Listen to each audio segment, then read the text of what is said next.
And now, for the most famous words in motorsports, the Grand Marshal of the Daytona 500, the Honorable Supreme Court Justice Clarence Thomas. Gentlemen, start your engines!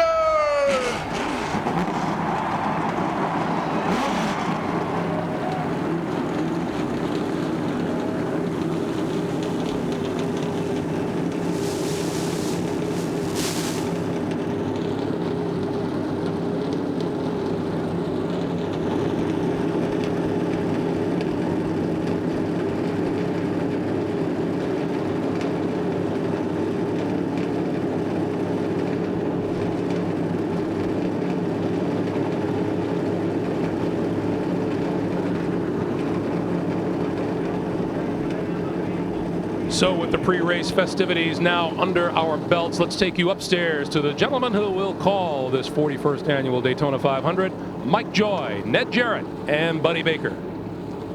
Thanks, Greg, and hello, everyone. NASCAR is the only major sport to start its season with its biggest and most important event, the Daytona 500. Two-time national champion Ned Jarrett ran this race 7 times. Ned, this race, 40 years, only 26 different drivers have won it. It's so big to win, but it's so hard to win. It is so hard to win, Mike, and I'm sorry that I never did get to do it. And the fact that Richard Petty won it 7 times is still hard to believe. It just points up how great of a race driver he really was. Now, there are 8 drivers in the field today who have had the experience of getting in victory lane here in the Daytona 500, and I'll tell you, there's nothing like it. Certainly those 8 drivers would like to repeat here today.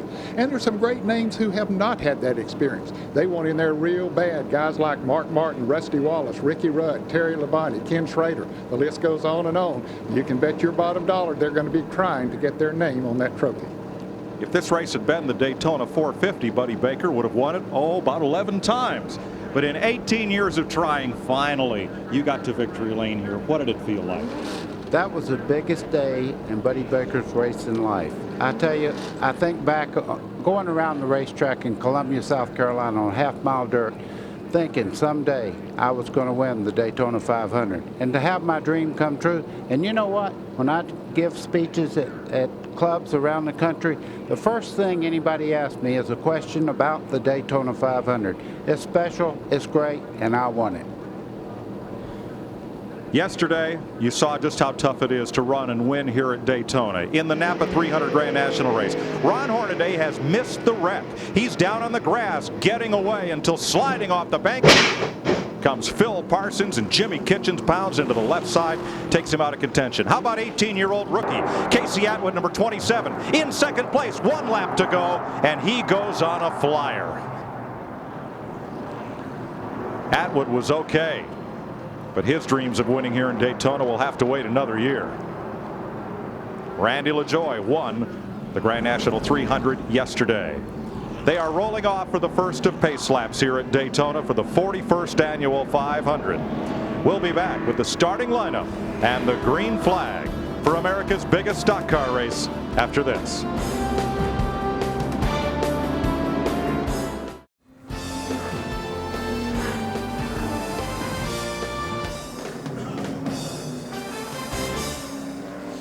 Welcome back to Daytona International Speedway. For 3 months, the teams have been preparing for the moment that's about to occur as they drop the green flag on the Daytona 500.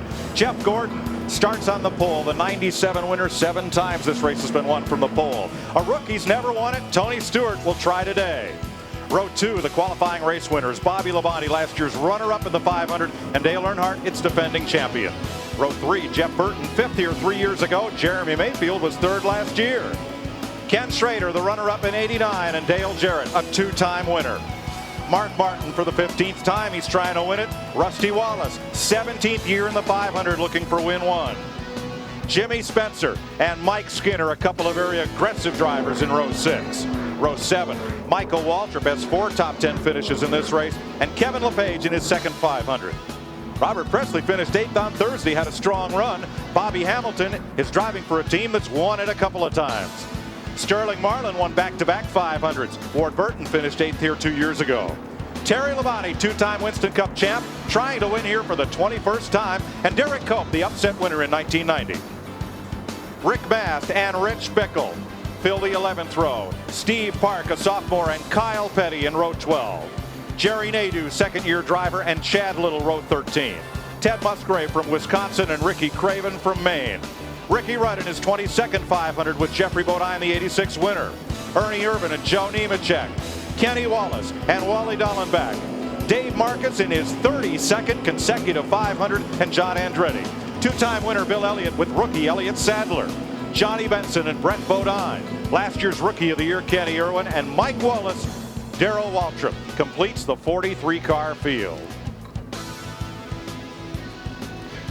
There were 16 disappointed drivers who failed to qualify for the Daytona 500. You can see the list there. Among them, the Green brothers, David and Jeff. Steve Grissom didn't make it. Stanton Barrett, Andy Hillenberg, Morgan Shepherd.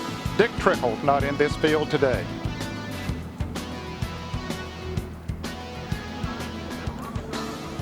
Let's take a look at the different cars that are in the event today. There are 21 Fords, 14 Chevrolets, and 8 Pontiacs.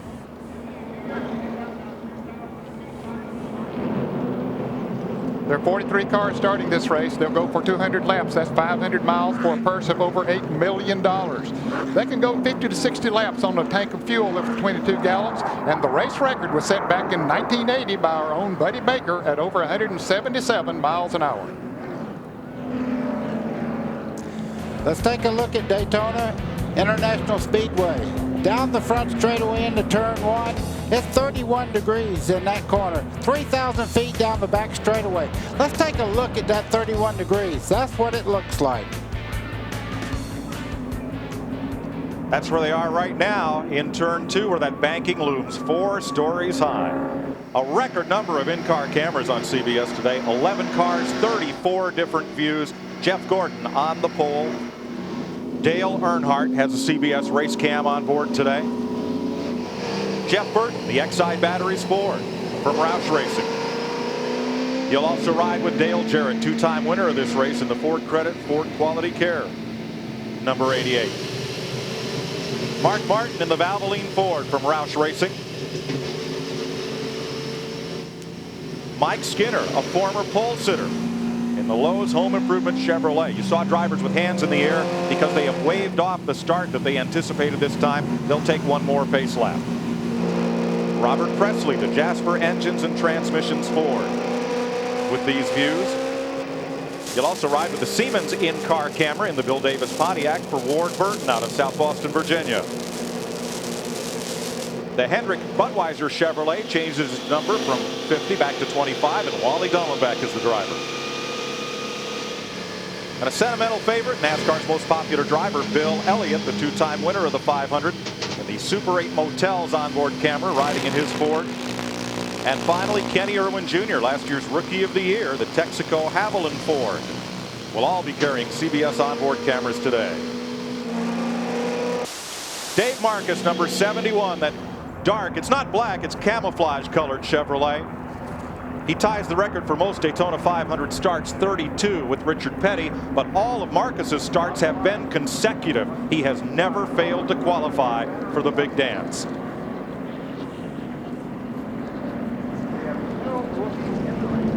You're looking at Brett Favre, the honorary starter for the 500. Next time by, instead of a football, he'll have a green flag in hand.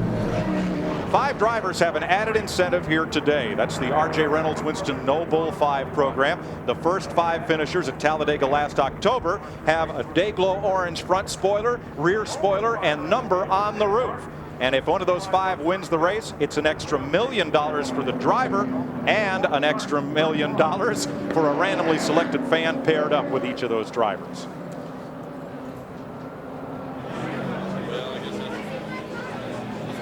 A look at the drivers' meeting.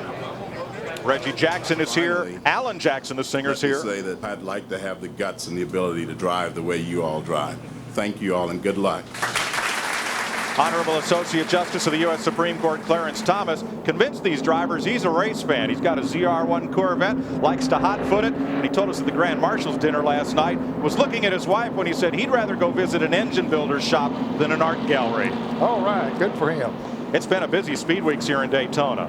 The Rob Dyson team, led by Butch Leitzinger, with a Riley and Scott chassis and Ford engine, won the Rolex 24 Hours. Mike Skinner, the Bud Shootout qualifying race. Mark Martin's first ever Daytona win came in last Sunday's Bud Shootout. Pennsylvanian Bobby Gerhart won the ARCA 200.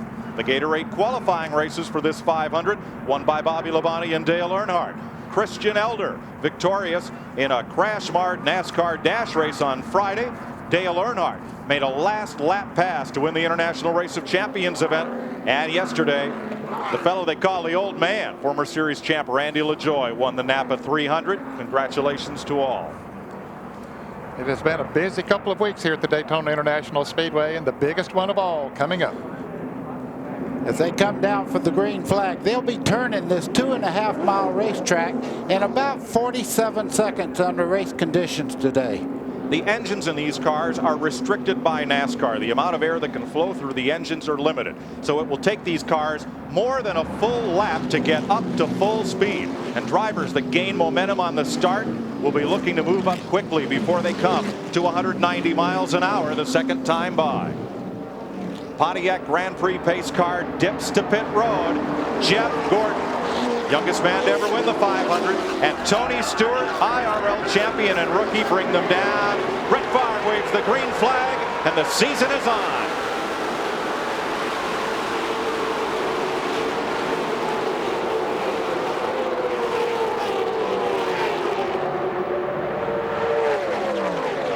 Good clean 2x2 start. Gordon has a little advantage in turn 2.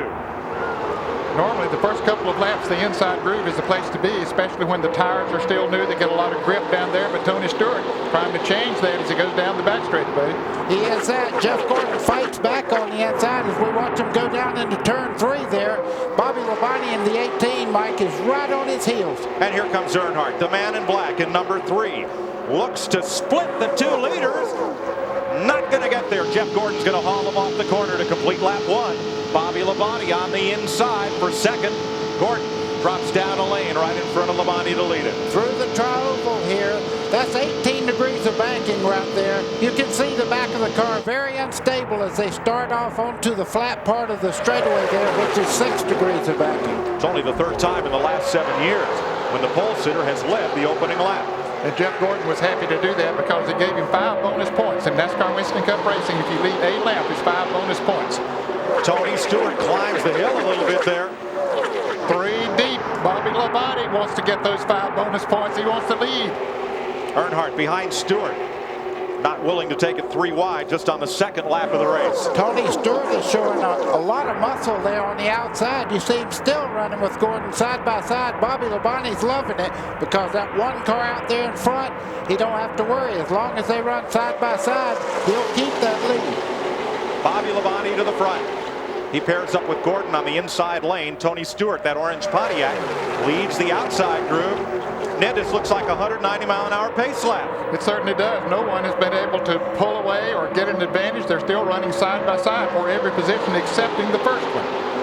Tony Stewart made a little bit of a rookie mistake just in the middle of that corner. He went a little bit high, but he got great momentum going down the back straightaway, and they're still side by side. Ralph Shaheen. Mike, the Joe Gibbs Racing team knows that Tony Stewart's car is actually a little bit quicker than Bobby Labonte's machine. They want him to try to get up with Bobby. Since he's a rookie, they don't think too many people will want to run with him. They want him to get up to Bobby, tuck on his rear bumper, and follow him if he can. Second Daytona 500, Bobby Labonte has led in 8 starts. Down to the inside, Gordon. Labonte just takes it 1 lane lower to hold him at bay. Jeff Burton is up for 3rd in that Roush number 99 Ford, the purple and black machine. 4th is Kenny Schrader.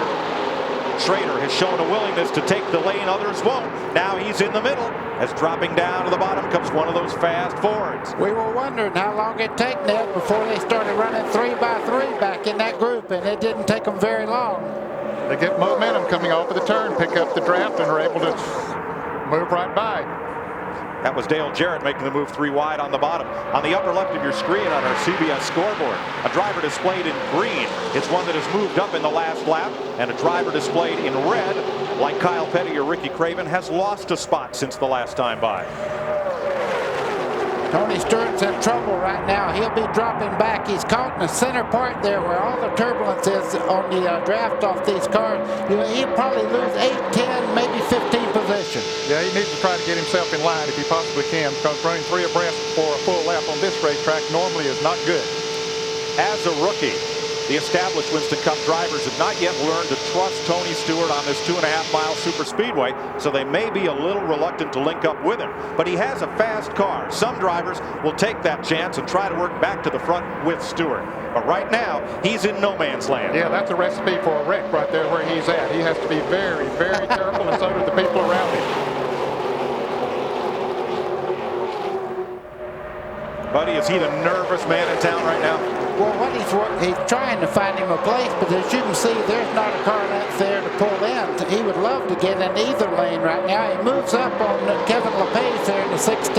Now he's back in line. He'll pick up the pace. At the front, pretty much 2 by 2 through the mid-pack. Well, till you get to Mike Skinner, and then he wanted to move down on the inside. 2 cars at the front, single file. And then Ken Schrader battles with Dale Earnhardt. Boy, they've had their battles in the past, and they're pretty good friends. I think those are the 2 strongest cars after long runs is Earnhardt and Kenny Schrader. He showed a lot of muscle in every race, and he's not afraid to go up there and take a chance. Here comes, look on the outside, here comes Dale Earnhardt. We're riding with Dale Jarrett in the Robert Yates Ford. Jarrett in 6th place on that low side. That's Kenny Schrader just in front of him.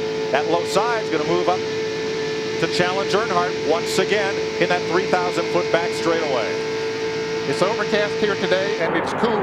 The track is not as slick as it's been all week here. It's been very hot here at Daytona, and the setups are maybe a little bit different. Certainly the cars are a lot tighter than they would have been. Here's Earnhardt making a move. Dale Earnhardt around the outside. He's got help from Jeff Burton, Jeremy Mayfield, and Rusty Wallace. Well, I take back what I said about that inside lane being That wasn't until Dale Earnhardt got up on the outside. Yeah, but he's still having a battle with Bobby Labonte. They're side by side. Well, 7 laps complete, and I've never seen a Daytona 500 go this long without at least a small pack trying to break away. But they are still, this is Noah's Ark at 190 miles an hour. It is nerve-wracking. Here comes Jarrett again down on the inside trying to make that 3-wide move, and he does. He gets up on the back bumper of Jeff Gordon. And the fellow they stuck in the middle was Schrader. And look at him back up in that green and white 33. Mike, every bit of the turbulence off these cars goes right down the middle of that group. That's why they drop back when you get in the middle there. Ride with Jeff Burton. Into the tri-oval start-finish line. Up his inside there is Jeff Gordon. Now you see Earnhardt pulling over towards that inside line. You get a draft off of those cars. Even you don't want to go way out wide. That's what Tony Stewart did earlier in the race, and it cost him a lot of positions. We'll talk a lot today about team racing. Watch how 2 teammates have found each other already, and their cars are similarly painted. Number 12, Jeremy Mayfield, and 13, Rusty Wallace, or rather 2 Rusty Wallace, those white and blue Fords. They link up and they work well together, and they'll do that all day. Let's go to Dick Berggren. Many of the teams in today's race have selected brand new race cars, such is the case with the number 24 of Jeff Gordon, who is running in 2nd. Bobby Labonte, on the other hand, your leader, decided to run a year-old car. And why not? The car that's in the lead right now last year won 3 poles, an outside pole, hit 1 Talladega, and it was 2nd at both races here at Daytona in '98. To Ralph. Dick, not only that, but what is going on right now between Bobby and Dale Earnhardt is a great morale boost for that Joe Gibbs Racing team. Only 1 time over the course of this whole week has Bobby Labonte gotten around Dale Earnhardt through all the practice, all the times that he followed him. Only 1 time did he actually pass that 3 car. So for him to be able to run alongside and feel just as competitive is going to be a great morale boost. He's just got the lead back. Ralph is now up to the high side, 99 Burton. Now they've got Earnhardt as the meat in the sandwich. Earnhardt has 1 chance. He has a team car, the 31, just behind him there. If they start working together, it will help Earnhardt. But right now, it looks like Mike Skinner wants to stay with Gordon. Now, will Skinner let Earnhardt in line? You're riding with Mike Skinner, Dale Earnhardt's teammate. And here he comes. Hey, he's going to pass his teammate. You're watching back from Jeff Gordon, 2nd place car. Looking back at that battle. Now, Burton moves over to the middle lane, trying to break the draft on Jeremy Mayfield, number 12. And Labonte and Gordon will scoot away just a bit. Earnhardt is still the hot dog between two halves of the bun. Absolutely. You hardly ever see Dale Earnhardt make that mistake, but he got in the center part. Now he has the inside lane. He'll start coming back up towards the front. Yeah, there wasn't a whole lot he could do about it. Jeff Burton just pulled up on the outside and coming off of turn 4, and hey, there he was. It wasn't a great deal that he could do about it. Dale Earnhardt has a great car here. So good, they've only run 49 laps of practice all week with it, plus 50 for the qualifying race and 2 to time trial. Otherwise, it's been in the garage covered up. We are 11 laps into the Daytona 500. We'll be right back with you live on CBS. Welcome back to Daytona. After 14 of 200 laps, Bobby Labonte's Pontiac leads the Chevys of Jeff Gordon and Mike Skinner and the Ford of Dale Jarrett. Yesterday, a really crash-marred Napa 300. Most all the drivers watched it from atop their motor coaches or trailers. Dick Berger, and that made for a very serious and somber drivers meeting this morning. It really did, Mike Joy. They were very concerned and very worried. And indeed, this morning, first thing in the garage, crew chiefs were just saying, I hope we don't have a repeat. Now, we've had an awful lot of crashes here, an awful lot of accidents. So many that Jeff Hammond, one of the crew chiefs, went to David Hoots, who runs the drivers meeting, and he said, David, I don't know what you've been telling these guys, but this morning, change it. Caution free so far. Michael Waltrip up to 5th place. New ride for him, Matei Motorsports number 7. Now he feels the challenge from Earnhardt as Bobby Labonte slides up the racetrack and out of the lead. Jeff Gordon takes over the lead, and Mike Skinner follows him right along. So does Dale Jarrett. Buddy, what happened to Bobby Labonte? Well, just what Ned said. If you get caught just a little bit out of position, you get a nose up under him, and they're on that outside, and everybody drops to the bottom. You have little to do with where you end up. They just all start going by you. Front 5 or single file, then it's 2 abreast from there on back. 3 wide in turn 1. Look at this. Robert Presley, 77 in the middle. Sterling Marlin, number 40. Jeff Burton, 99. And there comes the 98 car of Rick Mast, having a great run here today in the Cale Yarborough car. A month ago, that team had disbanded. Cale put it back together. They're here. Yeah, he started 21st, and he's already up to 12th. That's a great run for Rick Mast. Back from Jeff Burton at 2-time 500 winner Sterling Marlin and number 40. Then Jeremy Mayfield. Presley is still in the middle. And now it's 3 wide, even at 6th place. Look at this. Tony Stewart is the man in the middle again. He didn't want to get back in that position, but there he is. And 2 rows. Yeah, 3 wide right behind him, Ned. So Stewart will get a little help from Robert Presley there. Kevin LePage right in that middle. Excuse me, make that LePage rather than Stewart.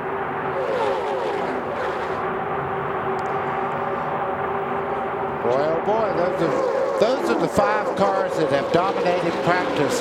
Every one of those cars in the first 5 positions have been the quickest all race week here. Jimmy Spencer is caught up on the lead draft. He's the 6th place car. Spencer has come from 11th. Let's go to Bill Stevens. Mike, they are thrilled with the performance of Jimmy Spencer's car all this week. Crew Chief Donnie Wingo has been telling me they have not been able to get that car to move. They've changed everything on it, and it looks finally as if all those changes are paying off here on race day. He's right up in the lead draft. The biggest thing in that car right now is the man behind the wheel. I'm going to tell you, he makes up about 3/10 of a second just by being determined to move up in the field. One car backing up on the outside. That could have been Jeff Burton, number 99. Appears to be. Yes, way up to the outside. There he is. And he has lost about half a dozen positions on this lap. Number 99, Burton, is falling to the tail end of the field. We have run 19 laps, and they're still going by Jeff Burton. And the field is still separated by just a little over 4 seconds from 1st to 43rd. Let's go trackside, Ken Squire. Jeff Burton broke a valve spring late in the happy hour yesterday, and they were so concerned that they changed all 7 cars, and that includes the 5 team cars as well as the the Wood Brothers car. That was another one they changed the valve springs on this morning. Jack Roush was extremely concerned about the motor situation, so they spent some extra time. Wonder about Jeff Burton now. Let's go to Ralph Shaheen. Well, there's definitely a tire going down. They're not sure which one yet. The crew's waiting the arrival of number 99 here on pit road. They're radioing back and forth to Jeff as he stays out on the racetrack, trying to get him to decide if he can get a feel for which tire it is. Cars in the top lane have been dropping back a bit. Mike Skinner continues to fight his way along next to Dale Jarrett on the outside, though. Earnhardt also is dropping back, and you're right, Mike. What happens right now is Mike Skinner is fighting back without any great help. All of a sudden, Dale Jarrett's with him as they head down into turn 3. Here is Skinner. There's Bobby Labonte with him. Gordon on the bottom now, drifting back. Jimmy Spencer comes up for third on the outside. Skinner made that move going into turn 1 to try to go to the outside. Jarrett didn't follow him, decided to follow Jeff Gordon. It was a mistake because Skinner pulled him right on through on that high side and back to the lead. 21 laps, 3 different leaders, 3 lead changes. Jeff Gordon, Bobby Labonte, Mike Skinner is the most recent driver to lead the Daytona 500.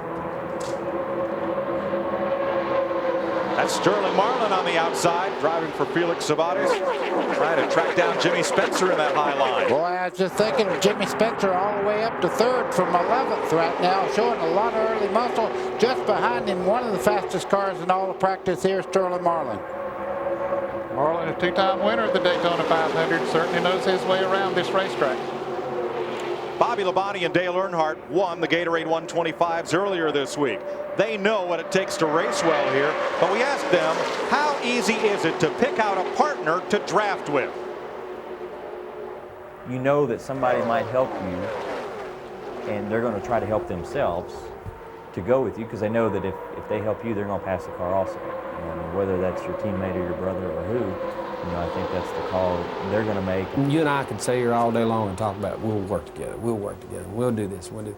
Man, when there's 40 race cars out there and they get to moving around, you can't get in the line you want to get in. You can't get with a guy you want to be with. Sounds like he was telling us that right now instead of yesterday. That's the position he's in. Earnhardt has been there right at the front, but has not been able to get back up there. He's been shuffled back, but his teammate Mike Skinner is up there. 23 laps, caution free. Let's go to Dick Berggren. The toolboxes are open in Bobby Labonte's pit. He has just called in and said, I have an engine skip. He has changed his ignition system to the backup. So far, no word as to whether that's working or not. Ralph. Dick, a befuddled crew down here at Roush Racing with the 99 of Jeff Burton. He has radioed back to the crew and said now he does not think it is a tire. The car is vibrating. In fact, at one point, he even radioed he had some smoke inside the cockpit of the car, but they keep asking him questions. Do you think it's a shock? Do you think it's in the engine? And he just can't figure it out yet. That's like calling your doctor on the phone and asking what's wrong with me. All he can do is take the input he gets from you and guess. Look at this, 3 abreast, and Jeff Gordon is the man in the middle between Mark Martin and the 16 of Kevin LePage. He finds a place in line, and they are still 2 by 2 all the way back through the field of the Daytona 500. 24 laps complete. Mike Skinner leads Bobby Labonte.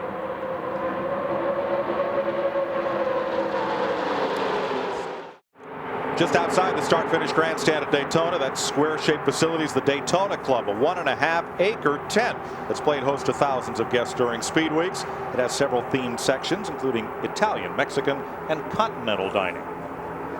That overhead shot, courtesy of the Goodyear Blimp Stars and Stripes, based in Pompano Beach, Florida. Captain Dan Thomas from Endeavor, Wisconsin, at the controls today. 28 laps into the Great American Race, and Mike Skinner, former pole sitter, has been pulling this 40-car train. Bobby Labonte's Pontiac in second, Dale Jarrett's Ford in third, Rusty Wallace in a Ford, number 2 in fourth. Tony Stewart, there's the outside pole sitter, the rookie in that orange Pontiac, number 20. And Jeremy Mayfield in the number 12 Ford. They've gained a little distance on the field. Stewart has worked his way back. He had dropped back to about 12th place when he got in the middle there a while back, but has been able to work his way back up there now in single file, running along there in 5th place. Mike, when we were in the garage area just a little while back, we were told that Tony Stewart and Jeremy Mayfield hooked up in practice. They found a combination. They're going to work together. And for the Richard Petty and John Andretti fans, the STP Pontiac is being pushed behind the wall. Apparently something went wrong with the engine. Ken Squire. Yeah, that's a tough one for them. They've had some motor problems. They got caught in the 125 in the first lap incident. Number 43 came out for this race sporting all Petty blue for the first time since 1971. Thought it might change their luck. Back to when Andy Granatelli first joined the group and put one sticker on the car, but apparently luck wasn't the factor today. Engine trouble. They're now showing 4 laps down. Looks like their day may be over. Those Petty blue cars have won 9 Daytona 500s. Richard Petty won 7. Lee Petty won the first one. Pete Hamilton in 1970 won it in number 40 Petty blue Plymouth Superbird. How about Mike Skinner, first champion of the NASCAR Craftsman Truck Series, up for his second try at Winston Cup racing in his career. The Susanville, California driver, his teammate to Dale Earnhardt for Richard Childress Racing. You know, he's never won a points race in a Winston Cup car, but he has won twice in Japan in this particular type car, so he knows how to drive, and he has a great crew chief, and I think right now, you know, the same guy that set up Earnhardt's car last year set that car for the 500 here. That would be Larry McReynolds, a member of the Alabama Peach Fuzz gang that included Davey Allison. Came out of the Birmingham short track and rose to prominence here in Winston Cup. There are 13 cars now, Mike. You can see that train right there coming by that are pulled away. You see the distance back there to that second group. Ken Schrader heads them up in 12th place, but that front group up there running single file are beginning to pull away. Well, as long as this group, Ned, runs double file, the law of the drag proves that a single file group of cars will be faster than cars racing side by side. That's why this group can pull away. Here's Ralph. Larry McReynolds is the crew chief for Mike Skinner, and Larry, you're the man, the crew chief Dale Earnhardt to his first Daytona 500 victory. Do you have Mike on the same strategy that you ran with Dale yesterday or last year? Well, you know, we're trying to just stay out front. You know, we watched the Busch race yesterday. Obviously, that's the best place to be, the way things have been going all week. But we just want to be smart. We want to be at the end of this thing, be in position, and hopefully not get shuffled. Like I told the guys this morning, whatever happens to this Lowe's team, I'm proud to be with this group. It's an awesome race team. They're ready to win some races. A little cooler out here today. Has it affected your setups? Yeah, you know, we was able to put a little tape on the front end. The biggest burden was on the engine tuner this morning. You know, we figure about every 8 or 10 degrees, you got to add some jet to these things. So he's the one that had the most sleepless night last night. And of course, Mike, that will affect their fuel mileage. Cold air can make more horsepower, but it needs a carburetor adjustment to do so. There's John Andretti in Richard Petty's car being pushed back to the garage. 32 laps complete. Out front is Mike Skinner's Chevy, Bobby Labonte's Pontiac, Dale Jarrett's Ford. Boy, Tony Stewart caught on the outside again. He drifted high a little bit, and of course they can't wait on him. Even if you're working with somebody, you have to go when the chance comes. You see Earnhardt going by, Sterling Marlin, all these guys will bypass him because he's on that outside by himself. Stewart just got, as they say in NASCAR parlance, hung out to dry or clothesline. He got out of the line and everybody else went. Best thing he can do right now is fall in behind that 6 car, Mark Martin, and just follow them along, draft along, because that second group would catch up with them if they start racing side by side. And folks, it's not that he doesn't have the power. That's one of the fastest cars here. But when the lead car in that group is pushing the wind aside, the best place you can be is right behind it. Dick Berggren. Well, it may be tough to find a mechanic on a Sunday afternoon for folks home watching television, but if you happen to be running well in the Daytona 500 as Bobby Labonte is, it's pretty easy to find one. His crew, however, has been worrying and talking over where that skip is from. They think it's possibly a loose wire because it's intermittent. It comes and goes. Meanwhile, Dale Jarrett in the 88 car has a bit of a heating problem. His water has gotten up to 220 degrees, oil to 230. That's not good. They told him turn the fan on, cool that engine down. You ride with Dale Jarrett behind Bobby Labonte's Pontiac. Bill Stevens. I'm with John Andretti. John, there was a report smoke from the car. What happened? I'm not sure. We got a problem in the motor department, I guess. Car ran fine. I was just waiting for it to thin out a little bit so we could get moving forward with the STP car, but unfortunately it wasn't our day, so try and get the Petty Blue car in victory lane sometime this year. Second year in a row, tough break for the 43 car. John Andretti won here, 4th of July 1997, driving for Cale Yarborough. A Pontiac, a Chevy, and a Ford lead the Daytona 500. Those are the three competing makes. But it's two Fords lined up behind that third-place car of Dale Jarrett. Let's see if they can make a move when we come back to the Daytona 500. 34 laps complete. Mike Skinner leads Bobby Labonte and Dale Jarrett.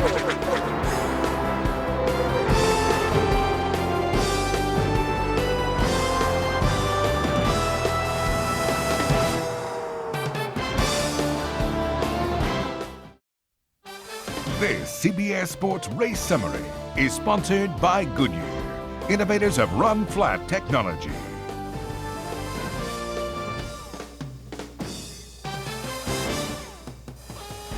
Greg Gumbel back at Daytona after 36 laps. We have had 3 different leaders and 3 different lead changes. The speed is up there, 187 miles an hour plus. No caution flags as yet, and the war of attrition that was the Napa Auto Parts 300 yesterday has not been nearly so brutal today. Only John Andretti with a bad engine is out on lap 25, but the day is young. Mike Joy. Baker, your record of the fastest 500 ever may be in jeopardy. Mike Skinner's crew looking on. They want to see how that car is running. Every team has TV sets in their pit and satellite dishes. We're 39 laps into the Daytona 500. Mike Joy with Buddy Baker and Ned Jarrett. There to the inside comes one of those Penske Chronicles cars. Jeremy Mayfield, number 12, with his teammate Rusty Wallace. Yeah, they're working very well together, but just a second ago, you see your second place car there, Dale Jarrett. He went by 4 cars on the back straightaway, no help whatsoever. He's got a lot of muscle. 3 wide, 6th place. Something here has got to give. 24 is Gordon, 2 is Wallace, 6 is Mark Martin. I don't think anybody's told the drivers that. They're still 3 wide as they head off into turn 1. And Rusty says, I don't want to be here. That's the car number 2 right here. How about that 22, that black and yellow machine of Ward Burton? He's right up into the lead pack. He's been as high as 5th today for Bill and Gail Davis. Yeah, he started 18th. And you're on board his car with our Siemens race cam.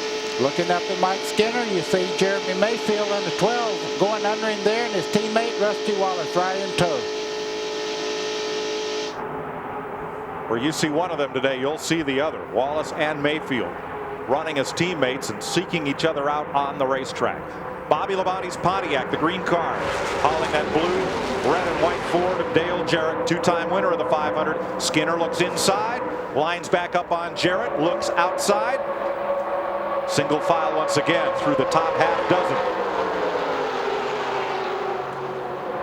Up in that pack, Kenny Irwin is in that pack. He started 41st. He's up to 15th. He had a fast car yesterday in practice, Kenny Irwin. He didn't have a good qualifying run, but they certainly got that Ford worked out good, and he is coming towards the front. He's climbing the ladder. That's Irwin, number 28, and he has caught that second pack and alongside the 97 of Chad Little, trying to work his way up through. Yeah, that 13-car breakaway that we had has changed. Here comes Jarrett for the lead at the line.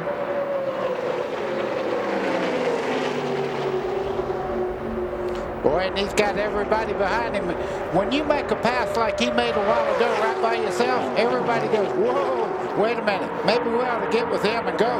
Bobby Labonte looks in his rearview mirror and sees the next worst thing after Dale Earnhardt, which is nobody. Back he goes.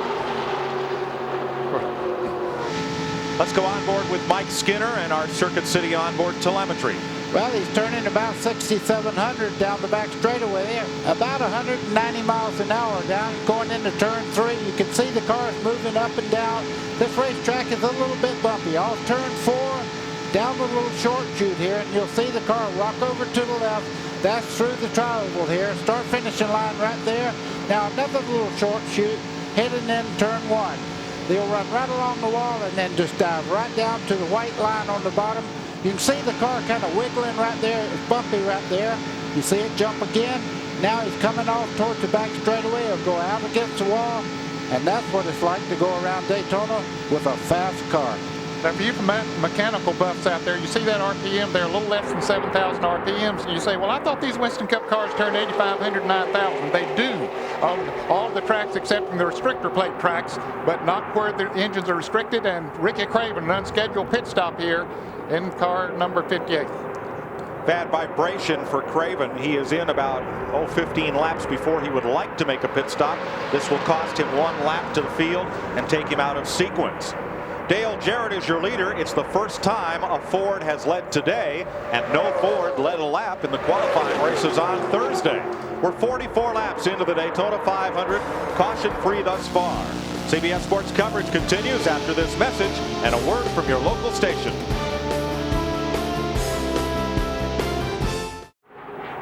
47 laps complete at Daytona. Dale Jarrett's Ford leads the Chevy of Mike Skinner and the Ford of Jeremy Mayfield. 1990 Daytona 500 champion Derek Cope just made an early pit stop. He had cut a right front tire, came in to get his right sides changed, so he and Ricky Craven are out of the pit stop sequence. We expect regular green flag laps beginning in about 8 laps or so. Green flag pit stops coming up here before too long.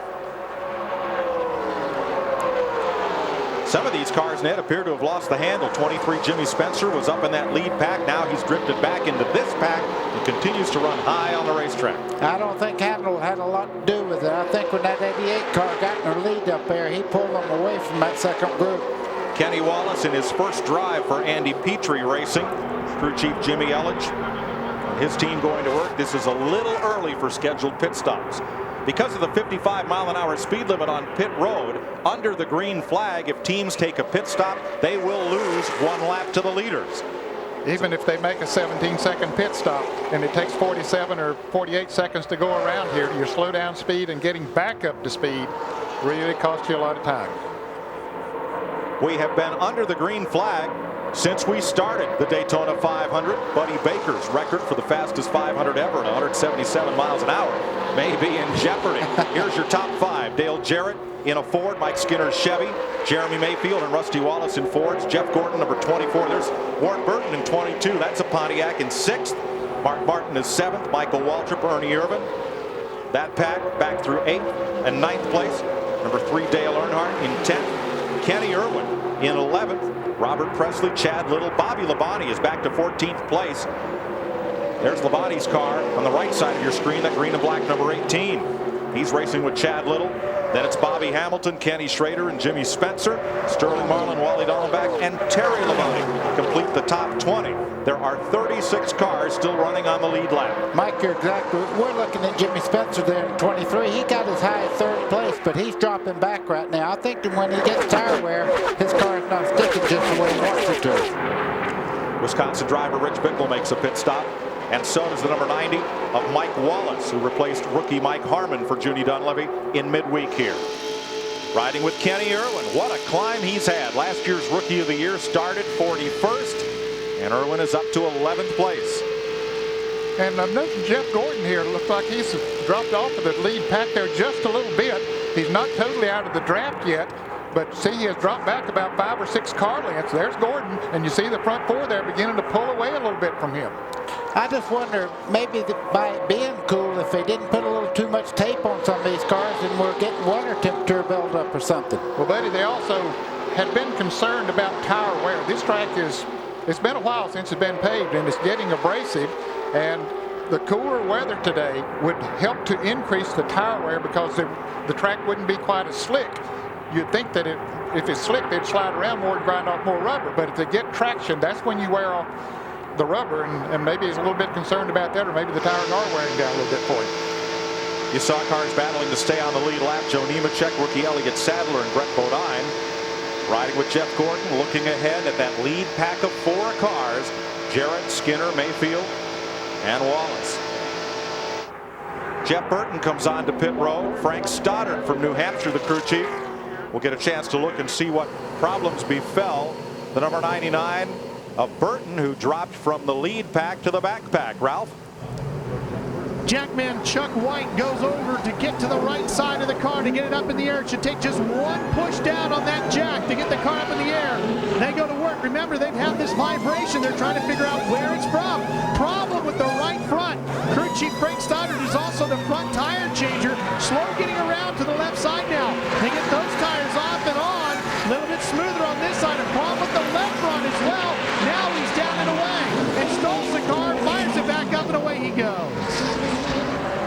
Dave Marcus coasting in, getting tires, car weaved a bit coming in. might have had a tire cut down, might have had trouble with fuel pickup. And Bill Elliott pitting right behind him. And Johnny Benson, Jerry Nadeau. These are all scheduled green flag pit stops coming at lap 53. Dick Berggren. Dale Earnhardt's crew member, Bobby Hutchins, has just been down to Bobby Labonte's pit and asked if they could pit together. They have agreed to do exactly that. Earnhardt fighting a push with his race car. He is not at all happy with the handling in that automobile. Jarrett is going to come in and try to change his handling just a little bit as well. His temperature has stabilized. Teammates Mayfield and Rusty Wallace peel off the track together as expected to make stops. Here comes Wally Dallenbach, Bobby Hamilton, Terry Labonte, and outside pole sitter Tony Stewart. Bill? Wallace and Mayfield into the pits just a moment ago. The crew chief for Jeremy Mayfield, Paul Andrews, got together with Robin Pemberton, the crew chief for Rusty Wallace, and said, watch the tires when you take them off the cars. Yesterday, some incidents in the Busch race cost a couple of drivers some positions. They're just taking on 4 tires, full load of fuel, and no other adjustments, and nose to tail, they want to get them out. Mayfield slightly slower. To Dick Berggren. Tony Stewart is just leaving the pit, and that is a brand new team. That is the very first pit stop that they have ever executed, and they did a good job. 19.41, 4 tires, 2 cans of fuel. They did it right, Mike. Jeffrey Bodine has been in. Also the 75 of Ted Musgrave. The leader, Dale Jarrett, will pit in 2 laps. Tony Stewart coming back out. Going to take a lap or so to build speed to get back up to speed and merge with traffic. Darrell Waltrip, Ernie Irvin is in. The 98 is in. That's Rick Mast, Steve Park, Ricky Rudd, rookie Elliott Sadler, and Brett Bodine all making pit stops. We expected stops in the lap 55 to 60 range, and that's just about where they're coming. There's a look at Rick Mast. Ernie Irvin with that brand new paint job. It's a favorite of all the kids. His helmet looks just like the race car. Here's Kyle Petty going out of the pits after getting his service. Leaders come by one more time in that front pack. Following Dale Jarrett is 31 Mike Skinner. There's Ricky Rudd, the orange number 10, and Steve Park completing service. Brett Bodine's white car and Park, whose rookie season cut short by a bad crash in Atlanta, but he's back healthy, ready to race. This time around, we should see the leaders. Number 88, Jarrett, the Ford. Now there's Rusty Wallace running right behind them. He has made his pit stop, but he is 1 lap down. But he might be the leader after all of these pit stops are completed because he made a good pit stop. And here we do see Jarrett and Skinner coming into the pits. They had a good move for them to pit together since they were running together. Yeah, I think so, because they drafted together well. Gordon is coming in. A lot of other cars coming in as well. They drafted together well at Talladega last October. And they're racing down pit road there. Jarrett will get to his pits first. The hope of all these cars is they can get out of the pits with the drivers that were leading and draft along with them. Jeff Gordon's in. Mark Martin's in. Here's Ralph. Mike Skinner's crew goes to work on the car. They'll take 4 tires of fuel. They're not going to make any changes on this car. Work completed on the right side. They go to work as the first can of fuel comes flying over the wall. Tires are off and on. Just in front of him, Robert Presley's crew completes his work. A great stop for Skinner. He wanted to pit with Jarrett. He'll go right back out with him. Jeff Gordon leaves as well. They did change air pressures there to Bill Stevens. Dale Earnhardt finishes his pit stop. He took 4 tires and a load of fuel and is back out again. About a 21-second pit stop for the number 3 car. The drivers that stopped in this sequence include Earnhardt pulling away now. Let's go back to Dick Berggren. Dale Jarrett had a great pit stop. He just ripped off a 16.65 other than putting 4 tires, 2 cans of gas in it. They changed a tire pressure 1 pound. And that, believe it or not, will make that car run better. Mike? Drivers that stopped on this lap include Earnhardt, number 3, Jimmy Spencer, Dale Jarrett, Bobby Labonte came in. So did the 77 of Robert Presley, Sterling Marlin, Ward Burton, Kenny Irwin, and the 16 of Kevin LePage. So did Michael Waltrip. They all stopped on the same lap. Now here's Rusty Wallace getting around Dale Jarrett. We said that Rusty Wallace would probably be the leader after this round of pit stops. Sure enough, he is. Even though Jarrett might have made a half a second faster pit stop than he did, Rusty got in and out the pits good, got back out there, ran 2 or 3 laps on those fresh tires, allowed him to run a little bit faster than he'd been running on the old tires, and so that's put him in the lead. Let's reset the order for you after pit stops. There is your leader, Rusty Wallace, who is trying to win the Daytona 500 for his first time. Dale Jarrett is second. Mike Skinner is third. Jeremy Mayfield fourth. Jeff Gordon's fifth. Kenny Schrader sixth. 7th is Mark Martin. 8th, good stop for Bill Elliott. 9th is Chad Little. 10th, the rookie Tony Stewart. 11th is Bobby Labonte. 12th, Bobby Hamilton. Then it's Ernie Irvin, Terry Labonte, Kenny Irwin, Michael Waltrip, Robert Presley, Kyle Petty, Wally Dallenbach, and Dale Earnhardt, the top 20. 3rd and 4th better get in gear because those are 2 lightning fast cars right there. Mike Skinner and Jeremy Mayfield are coming around Derek Cope right now trying to get in that lead draft. If those 2 cars get hooked up and they happen to get away into some lap traffic, they're in trouble. Here's the battle for 3rd place. You see number 12, Jeremy Mayfield, battling along with Derek Cope. And that really hurt Cope. He got a little bit loose coming off of that corner there, had to back off momentarily, and see he has almost lost the draft of Skinner as Skinner tries to catch up to that twosome up front of Rusty Wallace and Dale Jarrett. Cope is one of 2 drivers that did not catch back up onto the lead lap with pit stops. The other is Dave Marcus. Watch number 4, Bobby Hamilton, on the inside of Tony Stewart. And here's your pit summary showing the total time on pit road. That's where you see the tenths of a second really count. Dale Jarrett was the quickest of those, and he's now back up at the front with Rusty Wallace. And you saw that Jeff Gordon took a little bit longer on pit road. He is now 4 3/4 of a second behind the leader, Rusty Wallace. 60 laps into the Daytona 500, running at a record pace, caution free. We'll be right back. At 64 laps, Rusty Wallace is the leader. NASCAR's most popular driver, Bill Elliott. As you watch from our Super 8 roof cam, Elliott has climbed to 8th place. He started 37th today.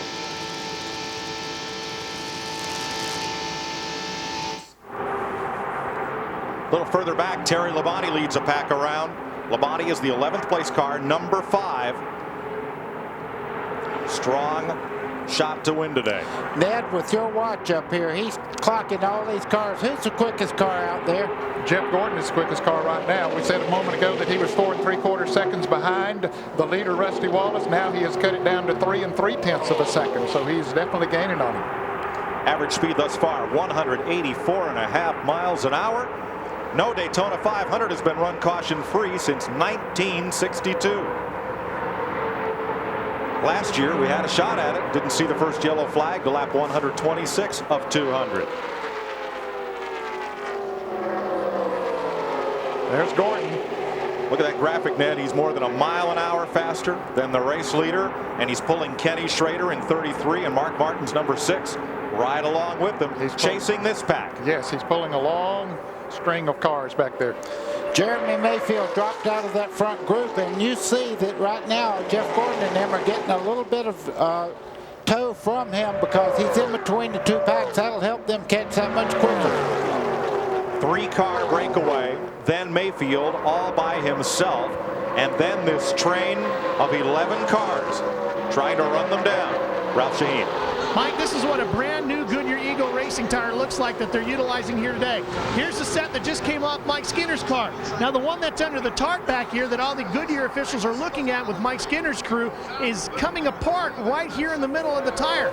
Larry McReynolds, a crew chief, thinks it didn't happen until when he slid to a stop because he didn't complain of any problems. They're going to have Goodyear take a look at that tire. Dick?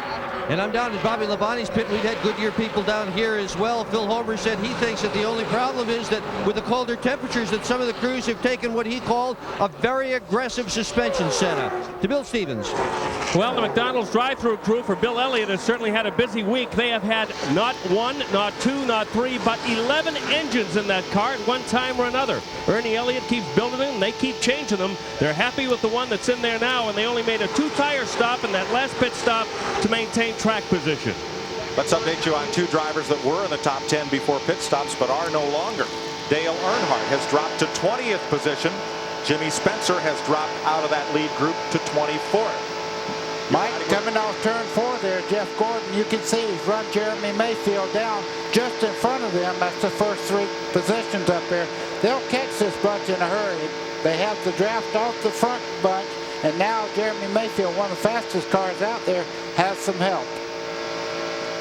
Gordon Chevrolet lined up on Mayfield's Ford. Mayfield has lost his teammate, Rusty Wallace, who is up leading this race right here with Dale Jarrett and Mike Skinner. Now look at the interval from this group of 3. It's about a dozen, 15 car lengths to the next pack, but this train is coming. It is coming. It's coming much faster than those front three are running. Rusty Wallace, his lap times now are about 47.90 to 48 seconds flat. When Dale Jarrett was leading before they made the pit stop, he was running about 47.60 to 47.70. So they're running about 0.3 of a second slower than they were at that time, but adjustments might have made the difference. Bill Elliott drops to the back of this pack behind Bobby Hamilton. Rusty Wallace told me this morning after the drivers' meeting, I've got a great car here. Look at that sandwich wrapper up there on that hood pin. You think it didn't get in the workout? When he went through the drive-through, they just left a little sandwich wrapper there. Look at it. This is what I'm talking about right there. That thing's really getting a workout. That's a hot dog wrapper at 200 miles an hour. It's amazing that it stays on that long. Well, you said goodbye. Bobby Labonte just ahead of Bill Elliott. Let's go to Ken Squire. This is the 17th try for Rusty Wallace to win the 500. He came here in 1984 in the 125-mile qualifier and went side over side a dozen times off turn 2.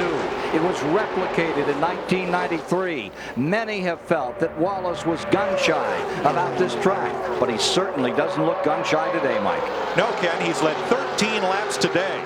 In his previous 16 appearances at the Daytona 500, he had led only a total of 11 laps. So Wallace, he does have a strong horse today. Mike, what we were talking about, look at this. Yes, he is very strong, but look at this bunch. They have run him down from way back. They were 200-300 yards back just a couple of laps back. Now it's a big train again. And Ned, they don't want to ride in line. That group wants to race. They want to race. They want to get up there and lead this Daytona 500. Here comes Mayfield. He's trying to make a run on Jarrett, but no room there. Where that white line is at the bottom of the racetrack, it goes from 18 degrees to flat here in the tri-oval and 31 degrees to flat up here in the banking at the west side of the Speedway. Do not dip your tires below that white line. I'm watching Jeremy Mayfield in the 12 there. He's looking on the inside of Dale Jarrett down the front straightaway. He knows he has some help with Jeff Gordon if he can come with him. He's got to get back up in line, though, before the banking, and does so single file. Number 2 on the left side of your screen is the leader, Rusty Wallace. 88, Dale Jarrett. Number 12, Jeremy Mayfield. 24, Jeff Gordon. And 33, Kenny Schrader right back in it with a 6 of Mark Martin. This great overhead coverage from 1,000 feet above Daytona International Speedway from the Goodyear Blimp Stars and Stripes, a continuing tradition that began in 1960 here on CBS at the Orange Bowl. 75 laps complete. As you watch from the Goodyear Blimp, Rusty Wallace leads Jarrett and Mayfield, 3 Fords at the front. And we have a 6-car pull-away right now. Mike, I mentioned a little bit earlier that when Dale Jarrett was leading earlier that he was running like 47.60. Once Jeff Gordon and these other cars caught up to them, Rusty Wallace has picked up the pace. So I think the 6 cars can run faster than 3 cars because he's running 47.50 to 47.60 now in lap times. Buddy, is that a surprise? Yeah, no, not really, because the longer the train, the less turbulence you have in between cars. So the longer train you have, the quicker that lead car can break through the air. Dale Earnhardt has drifted way back in this race. He is the 20th place car after starting 4th and winning his qualifying race on Thursday. Here's Ken Squire. Keep your eye on the Pontiac number 36 of Ernie Irvan, who started 31st today. And recall that this is his first time back since that serious crash at Talladega, Alabama, where he reactivated some of those injuries sustained back in '94 in Michigan. And right now, Ernie Irvan has pulled himself up into the 8th position. He's having a ride, Michael. And that Pontiac, that yellow Pontiac, is a quick one, Ken. And Irvan feels he can do it today. You know, you were just talking about Earnhardt. He's almost a half a lap down right now to the leaders. You're right, buddy. He's 17 seconds behind the lead cars. You're watching for Mike Skinner. Skinner is now the 7th place car in that Richard Childress Chevrolet. Looking back at Ernie Irvan. Dick Berggren, what's wrong with Dale Earnhardt? Well, how about if we ask his crew chief? We're so used to seeing you guys in the lead. Seeing you way back is so strange. What's wrong? Well, we had a little miscue on that pit stop. When we lost the pack of cars we were running with, we desperately need a caution right now so we can catch back up. Yeah, he kind of got running by himself and just got stuck in the back. They say the car's okay. To Ralph. We're with crew chief Robin Pemberton for Rusty Wallace. Robin, you seem to run better with the bigger pack of cars. Is it better for the car to have 6 behind you like that? Yeah, it takes a good 4 or 5 cars to get a good draft. You know, when it was just the 3 of them up front, they're about 47, 80s or 90s, and now they're 50s or 60s. So 3 cars don't cut it. You got to have at least 4. To Bill Stevens. Kenny Schrader having a great run, but you wouldn't have believed it if you saw the speeds he was running in happy hour yesterday. He was at the bottom of the page. The reason? Well, they didn't stay out too long. A little apprehension with this team. Crew chief Sammy Johns told me, discretion the better part of valor. They wanted to park that car. It was running so well, they didn't want to risk having an accident in that last practice. A car that is wrecked in practice, and the team has to go to a backup car. They have to go to the back of the starting grid. That's the reason there. If there was an incident on track that required the use of the caution flag and to slow the field behind the pace car, that would allow those cars that are running well behind the leaders to catch up in that line when they slow under caution. That's what Earnhardt is looking for, to try to get back with a pack to draft with. Back up front. Right now, Earnhardt is running 18 seconds behind the leader. That's not quite a half a lap, but it's a long way. Rusty Wallace, 0 for 16 in the Daytona 500. He has taken some wild tumbles here. Set a goal 2 years ago to just finish this race, and did. And has worked his way up into contention both last year and this to win the 500. His 17th try to win the great race. Mike, at the end of this line right here is a very, very cagey driver, and he won his first race ever at Daytona this past week. Mark Martin's just sitting there in that 6 car, riding along in that front draft, and this is the best effort he's ever had at Daytona. What this lead pack is trying to do right now is draft away from the rest of the field. That's why you're not seeing them passing. Each of these drivers is a proven commodity.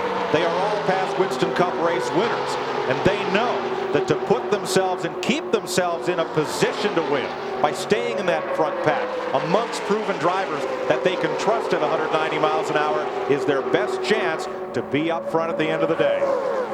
And certainly the least number that you can have up there, the better chances you have at the end, even though that 6 car pack is running some of the better laps that we've seen here today.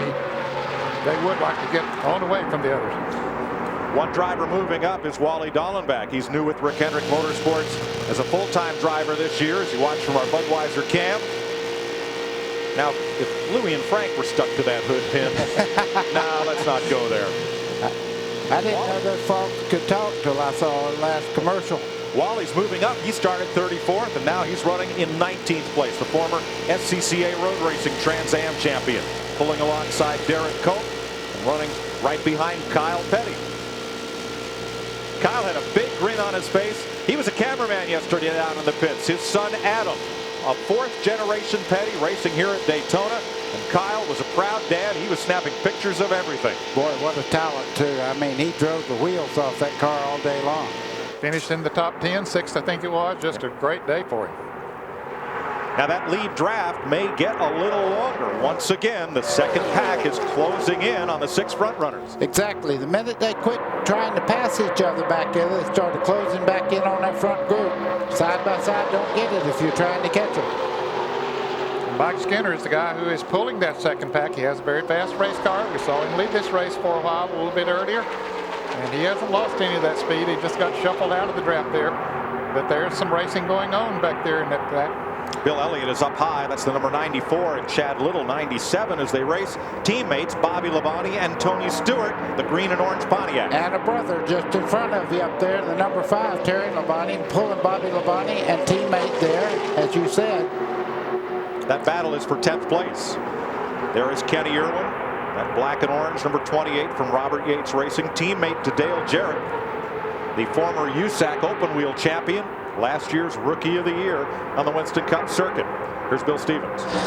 Kenny Irwin has sliced through the field from 41st up to 10th. I just spoke to his crew chief, Doug Richard, and I said, what's Kenny saying to you? He says, he's not saying much. When you're doing that well, you don't say anything.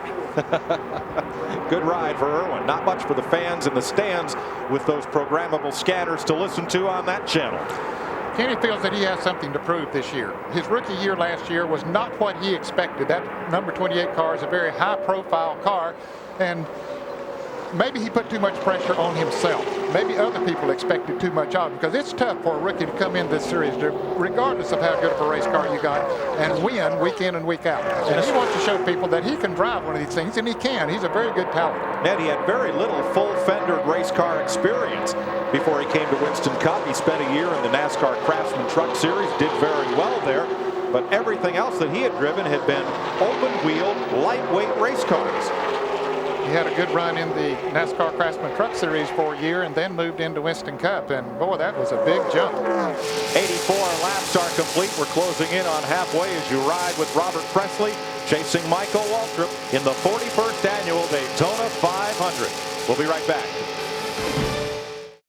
Here's the new Senior Vice President and Chief Operating Officer of NASCAR, Mike Helton, in the drivers' meeting, introducing Supreme Court Justice Clarence Thomas.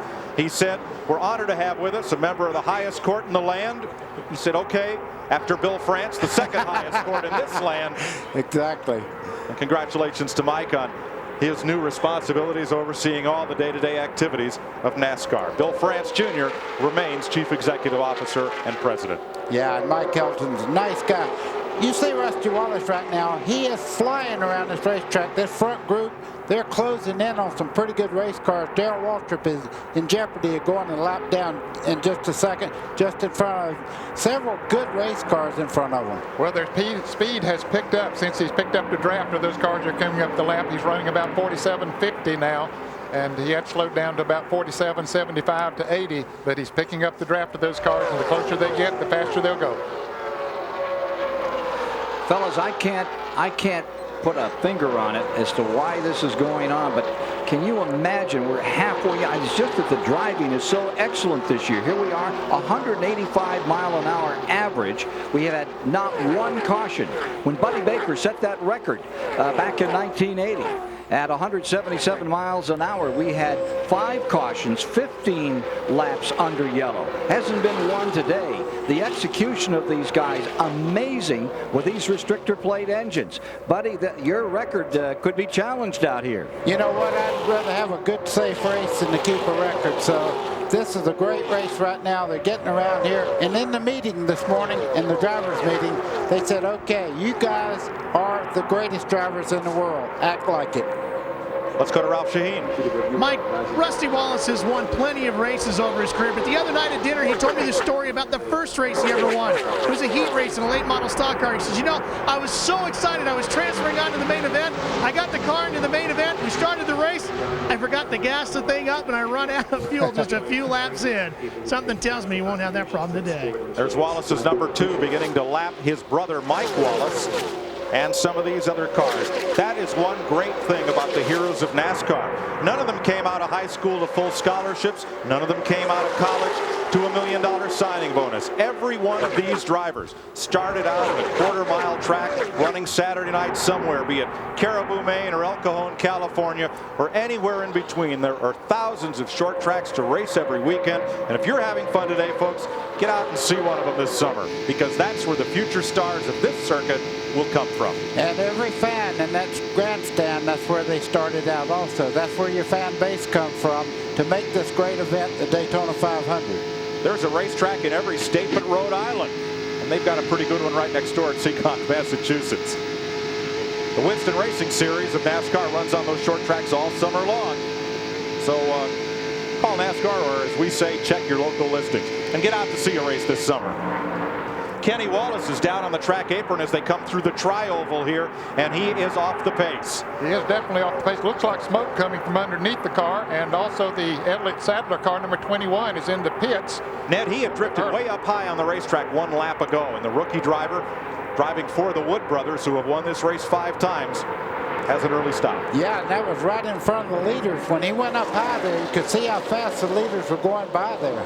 Kenny Wallace has lost, apparently, the engine. No oil pressure, he radioed to his crew. And I doubt if he'll be able to coast back around to the pits. It'll be interesting to see. Will he get the car off the racetrack somewhere where they won't need to throw a caution, or will he just stop out there somewhere. I'm going to make a little bet here. I bet he does not let his brother have to have a caution right now. He's going to probably pull that car off somewhere out of the way. The drivers were advised in the drivers' meeting this morning that there are several locations on the backstretch where they can turn in out of harm's way. We'll see if Wallace chooses to do so or try to get to the pits and see if they can make repairs. We've been caution-free here so far, and we're 6 laps from halfway. He's still out there just on the edge of the racetrack.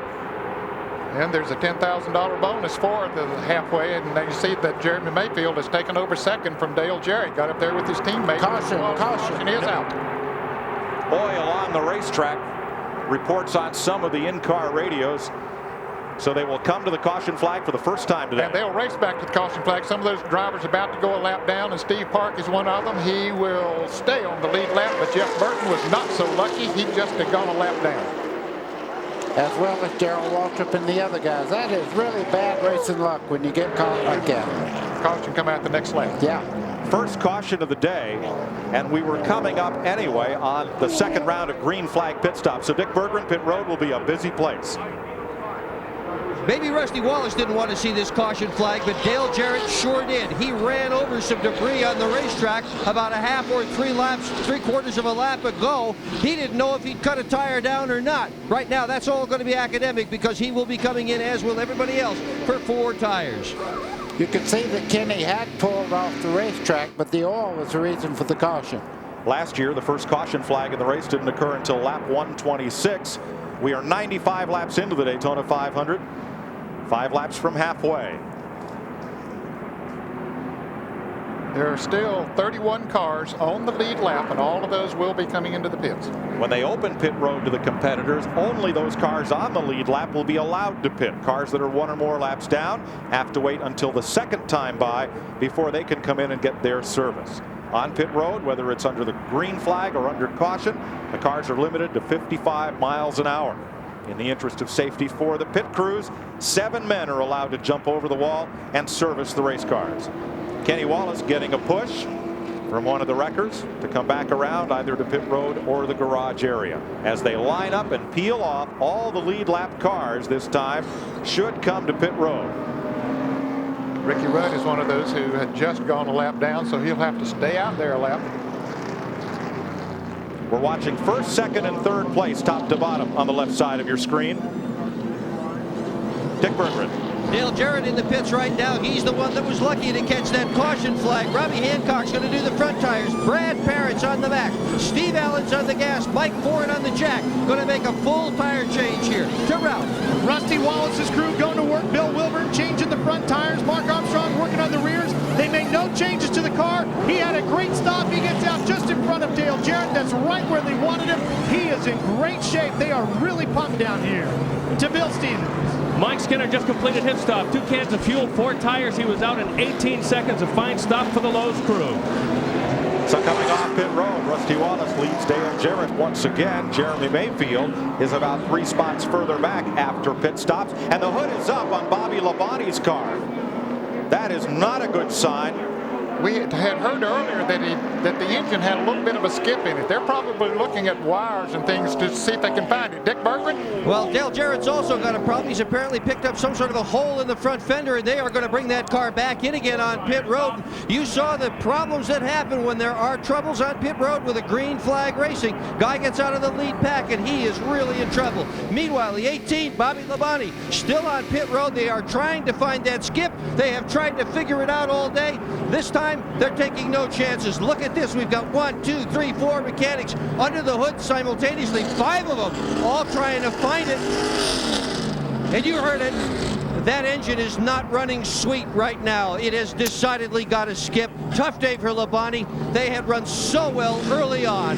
Now, Dick, they have the luxury of time. With the field running behind the pace car under caution, it gives Labonte about 2 minutes and 30 seconds to service that car. He will still be on the lead lap when he comes around. We're under caution at lap 96. CBS coverage continues after this message and a word from your local station. welcome you back to Daytona International Speedway under caution flag as we approach the halfway point of the race. Greg Gumbel along with Ken Squire. We've talked about the cars that are running strong. What about the ones that are surprising you today, Ken? Well, I'll tell you one that's really surprising me now is Chad Little, the number 97 car. No one's given him too much of a call, and he's worked his way up to 7th spot. He's one of the leading cars that is running for the Jack Roush team at the present time. Look for that number 97 in the second half of this race. He could pull a real surprise. He came from dead last and won out here 4 years ago in the 300 on Saturday. Talk about 3 hours of intensity. We've sure got it here today. Why the big difference, Ken, in yesterday's race and today's with all the incidents as compared to relatively few mishaps out there today? Most competitive automobile racing in the world. These are the world's best. These are the top 43 seats, and they're certainly proving it with the exhibition they've given us thus far. All right, Ken. Mike Joy. Thanks, Greg. What a competitive race so far. But Ned Jarrett, what a safe race so far. And just a lot of working together, giving a little room, taking a little room, but a lot of drivers working together out there, not being overly aggressive. Yeah, there has been a lot of give and take out there. And I think after we saw what had happened in the days leading up to this race today, sometimes that's a wake-up call for the drivers. And I'm glad to see it, that they were able just to get out there and race, give the other guy a little bit of ground when he needs it. And then when you get down near the end of this thing, that's the time to really go for it. Buddy, when you won this race, you had unrestricted engines. You had the power to pull out and pass. It's a whole different game now. Well, it is, and everybody finds somebody they're comfortable running with, and about the time they think everything's great, somebody will jump on the outside and they say, I got to go with him. Heck with this teammate or whatever, I got to go. Let's go to Dick Berggren. Well, this is the tire that was on the front of Dale Jarrett's car. He did run over a piece of debris. Look at this. That thing is almost cut all the way through. He got really lucky, and there indeed is a hole in the front grille area of that car. Jarrett just radioed Jeff Gordon. Take a look at that thing. They have decided that even though they've got the hole, they're just going to leave it alone. Just going to leave it alone. Meanwhile, Bobby Labonte has been back in, and they've changed plug wires on that car. Cars lining up for the restart. Let's try to get a word with sophomore driver Steve Park. Steve, you got a great break there at the caution, hanging on to the lead lap. What kind of race are you having there today? I'll tell you guys, we had a little bit of a goof up in the pits. I slid through the pits, made a little bit of a rookie mistake. My guys on the Pennzoil team did a good job of coming back from that, and we just had to drive our butts off to get on the lead lap. But I got to go back to work, guys. Thanks. Steve Park is on the lead lap, running in 28th position thanks to Racing Electronics, who provide our communication with the drivers and our pit scanners. Bobby Labonte is back in, having another look under the hood, and this will cost them a bit. Now here is Dale Jarrett's nose of this car. Now they said there was a hole in the fender and a little bit of aerodynamic upset to that Ford Taurus. Well, and it looks like it's right in this area, Mike. They've got it pretty well taped up. So hopefully that won't be a consequence to Jarrett as we get ready to go back to 190 miles an hour. Mike, anything that you have happen to the leading edge of a race car is important, because it's like the leading edge of a wing on an airplane. You don't want any dents, you want it very smooth. But the reason they didn't come in and fix that is because they didn't want to give up the track position. There's still 31 cars on the lead lap, and that's where he would have restarted this race. Green flag at halfway in the Daytona 500. Bobby Labonte comes out of the pits, and he will go a lap down, perhaps, as this field comes to speed. Let me add to that, as they go through the corner here, 2 by 2, he might have a little dent there, but as long as he's tucked right up under another car, it don't even address the air. One thing that we can watch for here, fellas, we got the halfway mark, but there's $10,000 for leading the halfway mark. Okay, they're going to run 5 laps, and whoever's leading at the end of 5 laps will get that bonus from Gatorade. Bobby Labonte comes up to speed as the pack catches him. So the 125-mile qualifying winner will drop 1 lap off the leader.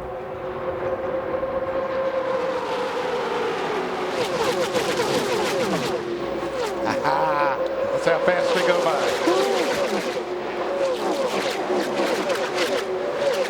Jeff Gordon is back up in contention. Here comes his number 24, steaming along up the outside and pulling a train with him as they chase Rusty Wallace. Well, he made a move on Dale Jarrett, got up beside of him on the last lap coming off of turn 4, but that didn't work for him, Mike, and it slid him back a little bit. Nobody went with him up there, and so now he's got some help there from the number 28 car, maybe can help pull him back up through there. Two Fords and a Chevrolet head this field. Rusty Wallace, Dale Jarrett, Mike Skinner, Jeff Gordon, Jeremy Mayfield, and Mark Martin. You're watching from Jeff Burton's car at number 28, Kenny Irwin. Kenny Irwin right now, he's running an 8th spot. You're looking back right now as he comes up. 3 wide into the tri-oval. Bobby Labonte trying to get back up the challenge and come back up on the lead lap as that green car on the inside. Of course, what he has to do, he has to pass the leader and then hope for a caution flag. 102 laps complete in the Daytona 500. Mike Joy with Buddy Baker and Ned Jarrett topside. Rusty Wallace trying to win his first 500. Dale Jarrett trying to win his 3rd. They lead Mike Skinner, Jeremy Mayfield, Jeff Gordon, Kenny Irwin in 6th, Mark Martin, Chad Little, Ernie Irvin, and Bobby Hamilton 10th. Bill Elliott, Kenny Schrader, Terry Labonte, Ward Burton, and Sterling Marlin 15th. Then Dale Earnhardt, Kyle Petty, Jimmy Spencer, Michael Waltrip, and Joe Nemechek 20th. Rick Mast, outside pole sitter Tony Stewart, Kevin LePage, Robert Presley, Bickle, Musgrave, Nadeau, Park, Dallenbach, and Jeffrey Bodine are the cars on the lead lap. 29 of them, 30 of them rather. Ned was just talking about these guys going for that $10,000 at halfway. Darrell Waltrip tells a funny story about that. He said he was running as hard as he could in 8th place, and Junior Johnson said the money lap's coming up. Go up there and get it. It'd be tough for the 8th place car in this race to go up there and get it. It's going to be tough for the 2nd place car to go get it. 8th place car is Chad Little, number 97. As Ken Squire pointed out, he's having a great run here. Chad Little always seems to run this racetrack so well. He won a Busch race here several years ago when he was running in that series. Now I've got to ask you, okay, $10,000 for the halfway lap. That's nice. Yeah. But did you ever meet a race driver who thought about money when he was out there? Yeah. Okay. We're talking to one, right? Yeah, exactly. I was thinking to say it matters. Oh, you don't read the you don't read and see what everything pays, but your crew does, and they go, okay, $10,000, 2 laps. Come on, buddy. Didn't you want to win more than you wanted to get paid? Oh yeah, for sure. You know that. But I got paid. But when that money's up there for grabs, they want to try to get it. Jeff Burton looking back at Chad Little, Kyle Petty, Bill Elliott in the middle of that pack. Here's Bill Stevens. Chad Little with the fastest speed in happy hour yesterday is very happy about that car. I spoke with him and his crew chief Jeff Hammond this morning. The thing that they were thrilled about was yesterday in happy hour they could keep up with all of the faster cars. Gordon, Earnhardt, Wallace. They knew that they'd have a shot at this race today based on yesterday. It is getting dicey out there. Yeah, as we were watching just now, Kyle Petty made contact with Ricky Rudd. 2 great drivers. That's why we don't have another caution right now. Kyle Petty, his 18th try to win the Daytona 500. Ricky Rudd trying for the 22nd time to win this race. Here comes Skinner. 31, Mike Skinner. Got a run on Dale Jarrett. Here comes Jarrett with Jeff Gordon behind him on the outside. Buddy, when they run like this, is it exciting or frustrating out there? No, that's exciting. Let me tell you, if you don't like the heat, you shouldn't get in the kitchen. Right there, you have to want to do this. Rusty Wallace may have got a little nudge there. And here comes Jarrett around the outside. Well, Wallace, I'm pretty sure, picked up the halfway bonus, the $10,000, because he's been out there long enough, I think. Correct. Yeah, but we're talking about the Daytona 500. Look at these guys go at it here. Rusty Wallace has 48 Winston Cup wins, 21 on super speedways, 21 on short tracks, and 6 road race wins. But in these restrictor plate races where the engines are restricted at the world's 2 fastest tracks, Daytona and Talladega, he is looking for his first victory. I think I'm going to quit worrying about Dale Jarrett and that front end on that car. He pulled out there. He hadn't lost an inch to anybody. He is flying around this racetrack. He and Rusty Wallace side by side down the front straightaway. Jeff Gordon on the outside looking high there. Gordon trying to push Jarrett on by and then hope that he can make a run on him. But they slowed down about a second that last lap, buddy, running side by side. Yeah, anytime you do that, you're cutting a hole in the air there that's almost half the track wide. Riding with Mark Martin. Roof cam on the Valvoline Ford. There's where Mark has been today, as high as 6th.